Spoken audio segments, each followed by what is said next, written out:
আজকে আপনারা এই মতুয়ার একটা গন্ডগোল পাতাইছেন, একটা ভেদাভেদ সৃষ্টি করছেন ধর্মের ভিতরে। আসলে ধর্মের নাম কি অধর্ম হইতেছে না ধর্ম হইতেছে? আপনি ব্রাহ্মণদের জিজ্ঞেস করবেন, আমি জিজ্ঞেস করছি যে আপনারা যে এই যে ক্রিয়াকর্ম করান ওগুলো কি আসলে কোনো বেদ গ্রন্থাদিতে আছে? ওরে বাপু কয় কি আমরা বেদের বাইরে কাজ করি নাকি? হ্যাঁ, আমরা যা করাই সবাই বেদের কাম করাই, বেদের কাম। আচ্ছা বেদ খানা খুলিয়ে দেখেন, আমাকে বেদ কহান চারখান, মূল তো একখানা, 20,777টা মন্ত্র নাকি মূল বেদে। ঋগ্বেদ মূল বেদ, এটারে ভাগ করছে কৃষ্ণ দৈবায়ন বেদব্যাস, ভাগ করিয়ে সামবেদীর একটা খণ্ড বানাইয়া এই 1875টা মন্ত্র দিয়ে আমাদের একটা কায়দা করিয়ে তুইছে। ওই কায়দার ভিতর কি এই মন্ত্র তন্ত্র একটাও আছে? আমরা এনে যারা আছি সামবেদের মানুষ, অন্য বেদের কি আছেন কেউ?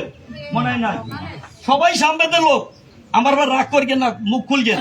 তাহলে যদি সামবেদের লোক হই, ওই সামবেদের ভিতরে আমার যে ক্রিয়াকর্ম করাইলো, আমার বাবা মা মারা গেল, এই যে ক্রিয়াকর্ম করাইলো, কোনো মন্ত্র কেউ ভিতরে আছে? নাই। সামবেদ অর্থ কি? সামর্থ্য গান, একটা উপনিষদ, একটা গ্রন্থ। এই গানের ভিতরে আমার কি দিছে? জ্ঞান। সেই গান আমরা একটু কিছুক্ষণ আগেই করছি নাকি? গান করছি না? আমার অশ্বিনী গোসাই, তারক গোসাই, মহানন্দ, কত গায়ক আমাদের গান রাইতে থুয়ে গেছে। এই গানগুলো হইলো জ্ঞান, এই জ্ঞান হইলো বেদ। সেই বেদের আয়তনে আমরা ক্রিয়াকর্ম করিয়েছি। এখন মতুয়া দর্শনের যে গ্রন্থ আদি, সে তত্ত্ব কোথায় পাইছেন? প্রশ্ন আসে না? আপনারা কি নতুন করিয়া বানাইলেন নাকি, না লেখলেন নাকি এবার? তাইলে এই যে পুরোহিত ধর্ম মনুসংহিতা স্মৃতি চিন্তামণি পাতির বই, তিনহান বই কি আমরা কি কোনো মতুয়ারা লেখছি? লেখি নাই, কোনো মতুয়াই লেখি নাই। সুরেন্দ্র মোহন ভট্টাচার্য, আরো পঞ্চভট্ট আছে, তাদের নাম শুনিয়ে দেখতেন। সেই পঞ্চভট্টের লেখার বই তিনখান। ওই বই ভিতর তত্ত্বমত্ত যা কিছু লেখা রয়েছে, তার মন্ত্র তন্ত্র কি রয়েছে? অনেক বিধান রয়েছে, সংবিধান রয়েছে, রয়েছে না? কাদের জন্য? ওই সংবিধান শুধু আমাদের জন্য, আমাদের জন্য শুধু ওই সংবিধান। সেই সংবিধানের এত নিকৃষ্টতা রয়েছে, আমরা যদি খুলে দেখি, তার ভিতরে যখনই বুঝতে পারবেন তখনই ত্যাগ করবেন, যতক্ষণ বুঝবেন না ততক্ষণ ত্যাগ করবেন না, নাকি? আমরা তো লালসায় রয়েছি। আমিও তো গডিতে জলান গিয়া ব্রাহ্মণের পাও ধোয়াইছি, ধোয়াইছি না? 25 বছর আগে গডি এন গিয়া ব্রাহ্মণের পাও আমিও ধোয়াইছি। এখন ধোয়াই ঠয়ে সেবা দিয়ে দেয় কি, এখন গ্রন্থে লেখা দেখতে পাই, তাতে লেখা রয়েছে ব্রাহ্মণের পদতুলি যে গৃহেতে পড়ে, সেই গৃহের বংশ না যায় সারে খারে, বংশ বিনা সারে খারে যাবে। এই কথা যদি গ্রন্থে আমরা বিভিন্ন গ্রন্থে পাই, তাহলে কেমন হইলো ঘটনাটা? এখন তাদের গ্রন্থে যদি তাদের বিরুদ্ধ কথা লেখা থাকে যে যারা শিক্ষিত তারা ব্যবসা চাকরি অন্য অন্য কাজে চলিয়া যান, পুরোহিত দণ্ডের ভূমিকা প্রথম পৃষ্ঠে লেখা দেখেন পড়িয়া অন্যান্য ব্যবসা কাজে চলিয়ে যান, অজ্ঞ মূর্খ পেট চালানোর দায়, যারা পেট চালাইতে পারবে না, আয় করার কোনো ব্যবস্থা নাই, পেট চালাইতে পারবে না, এইরা যাজনিক কর্ম করিবেন। এখন আমার পিতা মাতা আমিষ বুঝি হোক, নিরামিষ বুঝি হোক, যে বুঝি হোক, তুলসীর মালা লই, কৃষ্ণ নাম জবি, সোলা জালি যা কিছু ঝুলাইছি গলায়, কোনোটাই কামাবে না। ওই পেরেত লোকের জন্য ব্যবস্থা একেবারে অবধারিত। যখনই ব্রাহ্মণ নাফি ডেকে আনলেন, পেরেতের অবস্থান অবধারিত। দেখেন, যদি ওরা চিন্তাপূর্বক না করতারে, ওই বাড়ি তো কোনো ক্রিয়াকর্ম না আছে, দেখে যান যে ওই পেরেত পিণ্ডটা ওইটা দিয়েন না, চিন্তাপূর্বকটা করিয়েন না গোসাই, আর সব করে থাকবে উনি, উনি চলতে যাবে। তাহলে পেরেতের পিণ্ড যখনই বলবেন তখন বলবে যে আর আমার দ্বারা হবে না, আমি তোমার হতে নাই। কি ওনার দলে আবার কিছু লোক পাবে যারা কি কমু, যারা লেখাপড়া একেবারে জানে না, একেবারে নিজের মহাপণ্ডিত, এই সমস্ত পণ্ডিতগণ এই আর সাহচর্য করে, সাহচর্য করে এই সমাজপতিরা। আজকে সেখানে কি লেখা রয়েছে? যাজনিক কর্ম করবে ওই অজ্ঞমূর্খ দল। অজ্ঞমূর্খ দল আনকে যাজনিক কর্ম, আমার পিতা মাতা মারা গেলে আমি করবো কেন? আমি যখন এই শিক্ষাবিদ্যা অর্জন করছি, বুঝতে পারছি যে এটা সম্পূর্ণ ভুল, ওইটা আমি মানবো না, নাকি? তাইলে তো আমাদের কলেজে ওই উচ্চ শিক্ষা মাস্টারের কোনো প্রয়োজন নাই, ওই পণ্ডিত গানকেই তো আমরা লেখাপড়া করতাই, নাকি? ওই যে অজ্ঞমূর্খ পণ্ডিত আছে না, যাদের প্রণাম করি সকালবেলা ঘুমাতে উঠছে 3 বেলা, সেই অজ্ঞমূর্খ পণ্ডিত পিতা মাতার কাজ করাইতে পারি না? কই না, কামাবে না। আগে অর্জন করতে হবে, তারপর বর্জন করতে হবে, জানতে হবে। আমাদের সমাজে আজকে মতুয়াদের ভিতরে এই যাজনিক কর্ম করাই এর অভাব নাই। একটু তাদের গ্রন্থের কথা আর একটু বলিয়ে যাই।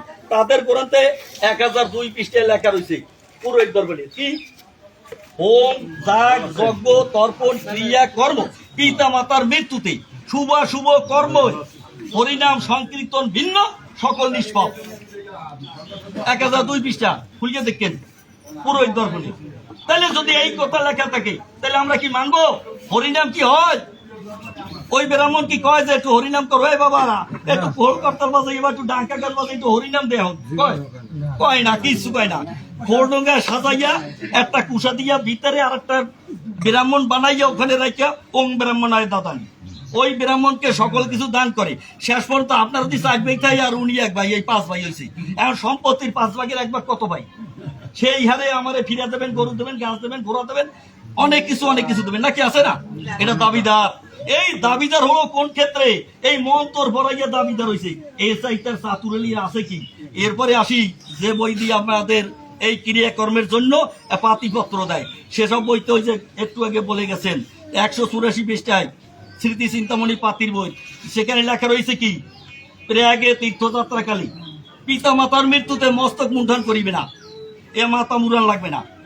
ওগো বইতে না, মতুয়ের কোনো বইতে নাই। হ্যাঁ গো বইতে না, মাথা মুড়াবেন না। এরপর 280 পেতালা কি লেখা আছে? সেখানে লেখা আছে স্বগোত্রীয় প্রতিনিধি দিয়া, কিছু পূর্বে বক্তা বলে গেছেন স্বগোত্রীয় প্রতিনিধি দিয়া ক্রিয়াকর্ম করাইবেন কার? পিতা মাতার মৃত্যুতে। আচ্ছা আপনার বিশাল ধনী 50 জন কিষান লইছেন জমিতে ধান কসলাইতে, এখন আপনার শ্বশুর আইছে বাড়িতে বেড়াইতে, এখন কিষান যদি যাই কন এই তোমরা একজন যাইয়ে সেবা দিয়ে এসো, আমার শ্বশুরে বাড়ি আইছে, একজন যাইয়ে সেবা দিয়ে এসো, কিষান লইছেন না জমিতে, তোমরা যাও আর তো দুইয়ে যাইয়ে আমার শ্বশুর আইছে আর শাশুড়ি একটু সেবা দিয়ে আসেন, আমার শ্বশুর শাশুড়ি খুশি হবে? কেন কিষানে সেবা দিছে সমস্যা কি? আমি তো কিষান লইছি, সে সেবা দিয়ে গেছে সমস্যা নাই, কিন্তু খুশি হবেন না যতক্ষণে আমি তার জামাই আমি যতক্ষণে সেবা না দেবো নাকি? দেখছেন আমি তার জামাই আমি যতক্ষণে সেবা না দেবো ততক্ষণে তিনি খুশি না। তাহলে টাকায় লওয়া কিষানের সেবা দিলে কোনো কাজ হইলো? স্বর্গে পাঠাবে না নরকে পাঠাবে, কোথায় পাঠাবে কে জানে? তাই লেখা আছে ওই যে যখন সীতাপুরক দেয় পেরেত পিণ্ডে যাওয়ার প্রথম কৌশল ওম এই পেরেত সম্ভ গম্ভীরাবি পৃথিবী পূর্বানবী দৌড় দেহ বসমাপান রহিসনর ভদ্রং সর্ববিরং নির্যাস। এই মন্ত্র কইলে পরে এই স্বর্গের দরজা খুলিয়ে গেল, পেরেত তাকে রাইয়ে বললো, একেবারে পেরেত লোকে চলে গেল, দরবার শেষ, স্বর্গে উঠাই দেবে নামাই দেবে। আর একটা কীর্তিকর্ম করিয়ে যায়, আপনার মেয়ে ঠিক কয়জন ওই মরতো না, কয় মেয়ে 3 জন বলেছে কায়দা 4 দিনে আপনার বাড়ি ওই যে মন্ত্র পাঠাবে আপনার বাপের উদ্ধার করিয়ে দিয়ে 4 দিনে ওই বাড়ি 3 বাড়ি ঘুরে গেলে ওখানে 3000 নাকি, আর এদিকে চাই বেরিয়েছে ওখানে তো 4000, সব মিলাইয়া 1600 উপাচারে 11 দিনে অন্ত্যেষ্টি ক্রিয়াকর্ম করে। 11 দিনে ও বাড়ি খায় না, ওই 10 দিনে খায় না, মাথার চুল হেলাই দেয়। 11 দিনে আর কে মিলে পৈতেমেন গিয়ে কাজকর্ম ক্রিয়াকর্ম করাই দেয়। এদিন আরে যোগ্য একখানে ভাই বানায় ডাইন দিয়া বান্ধে না, এই সাদা কাপড়টা গলায় করি গিয়া এই দিদি মানে ডাইন দিয়া অর্থ কি?